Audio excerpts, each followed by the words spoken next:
Satellite data, as we have them today, are extremely useful because we have now repeat coverage of the world every single day. We are able to look at what is happening in terms of a natural disaster. We can document the facts. That information can then be stored for the future when you need to take decisions for preventive purposes. So having access to satellite imagery in that regards is extremely important.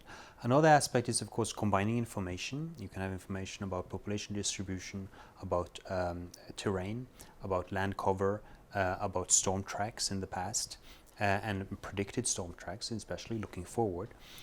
So combining all this information is what makes sense. And through our activities, working together with the countries, we need to make sure that that is happening. So what we're doing in terms of the Common Sensing Consortium is to make sure that we are having the data accessible locally at the national level. So it's not just something that you have access to from outside, from the cloud, and you need to download, which can be difficult for many of these countries. So having the data available locally is very important.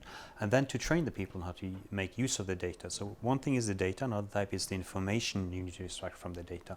And that is where we are fortunate to be sitting with the government, learning also from the government, having a dialogue to make sure that what we do best meets their needs. When it comes to SIDS, I think the funding mechanisms are there. The problem is, how do you access them for the SIDS, for many of these countries, because they need, currently there are many of them at least, are dependent on international consultants, on the UN, and others, but they want to do it themselves, and we should develop their capacity so that they can do that themselves. It's the information that is out there. There's now lots of free and open source satellite imagery out there that can be used, that beg to be used for something useful. And we have a huge data archive.